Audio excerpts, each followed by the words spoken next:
এটা না বাবা খাইতো, আমি আর বাবা খাইতাম। তুমি যখন রান্না করতা এটা এ করতো, মানে বিরিয়ানি বলেন এগুলো আবার ওর বাবার খুব পছন্দ। এর জন্য বিরিয়ানি রান্না করলে বলতো কি আমি এখন ওর বিরিয়ানি রান্না বা বলেন খাওয়া আমি কিছুই করি না। ও দিলে বলে কেমন এটা না আমার বাবার পছন্দ।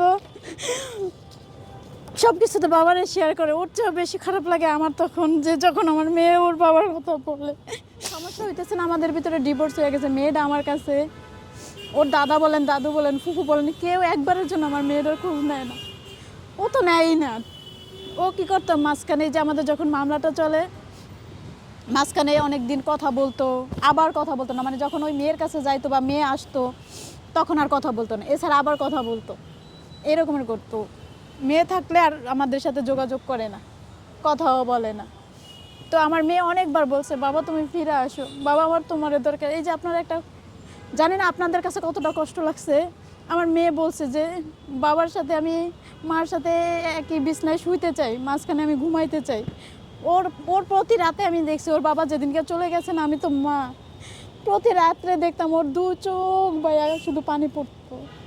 একটা খাবার খাইতে বসতে চলো আমরা ওইদিকে যাই, ওইদিকে তোমার সাংবাদিকরা আছে তো, আমরা তাদের সাথে একটু কথা বলবো। তোমার বাবা যেহেতু তোমার আর আমার জীবনটা নষ্টই করে দিছে, আজকে ওর মুখোশটা আমরা খুলে দিই। হ্যাঁ চলো আমরা যাই, ঠিক আছে? তুমি তোমার বাবার ব্যাপারে কিছু বলো, তুমি কিছু বলতে চাও তোমার আঙ্কেলগুলোর সাথে? হ্যাঁ আমার কি বলা আছে? তোমার কিছু বলার নাই বাবার জন্য? বাবা তোমার বাবার কথা কাছে বলে আছে যে আমাকে ছাড়া গেছে, তার তার তো আমার সাথে কোনো কথাই না, তার সাথে আমার কথা বলে কান্দা আসে। তাই কান্না আসে বাবার জন্য? তুমি বলো। আম্মু, তোমার আব্বুর কথা মনে পড়ে? বাবার কথা মনে পড়ে? বলো তো। আমার আব্বু আমার ছাড়া গেছে, আমার আব্বুর জন্য আমার অনেক কষ্ট হয়। আমার রাতে ঘুমাইতে চাইলে মনে হয় আমার দুজনের মাঝখানে শুইতে মন চায়।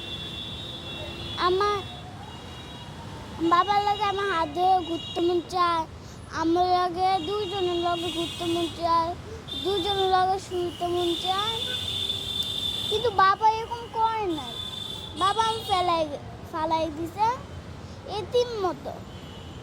এতিমরা যেরকম থাকে বাবা বাবা নাই ওরকম। আর আমি ঘুমের তো উঠলে বলে তুমি মা তুমি কি স্বপ্ন দেখছো, তুমি নতুন মা লাগতো।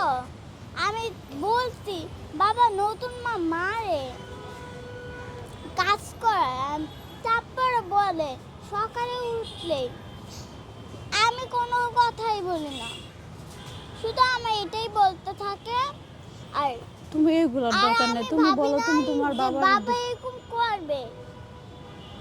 আমার বাবা ছাড়া কয়দিন হয়েছে একটু শুইতেও পায় না বাবার সাথে। বাবার জন্য আমার ঘৃণা হয়ে গেছে, বাবা যে আমার ছায়া গেছে। বাবার সাথে আমার কথাই বলতে মন চায় না। কেন?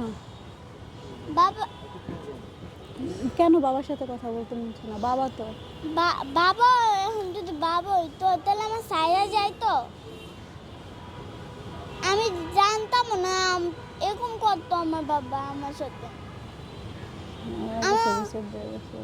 আল্লাহ বিচার দিয়ে রাখছি বাবার নামে। আর তুমি স্কুলে যেতে পারো, স্কুলে পড়ো? এখনো পড়ি না।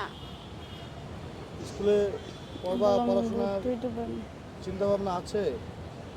আছে, কিন্তু আমি এখন তো পড়তেও পারি না। টাকা পয়সার অভাবে। তোমার কয়টা মা? একটাই। তোমার বাবা যে বললা যে আরেকটা বিয়ে করছে, তা সেটাও তো তোমার মা। ওইটা কোন তো না আমার মা হইতো। যদি মা হইতো আমার মায়ের মতো ভালোবাসে দিচায় ওই মহিলা আবার সাহস পাইলো কেমনে যে আমার এতিমখানায় দিবে? আমার আম্মু তো আর বলে কেন? তোমার এতিমখানা দিয়ে দিতে বলে? হ্যাঁ ওই মহিলা? হ্যাঁ। ওই মহিলা কি তোমার আর দ্বিতীয় মা? না, তাহলে আমার কিছুই হয় না। তোমার বাবা বিয়ে করছে, তাহলে তোমার বাবা বিয়ে করা বউ তোমার মা হয় না? না, কি হয়? মা একটাই। আমার মা একটাই, আমার দ্বারা যে দাঁড়ে আছে। তোমার মা একটাই। বাবাকে কিছু বলবা? বাবা বাবাকে কিছু বলবো? বাবা, তুমি যে আমার ছায়া গেছো, এটা আল্লাহ বিচার করবে একদিন না। তুমি আমাদের দ্বারা ফিরে আসবা।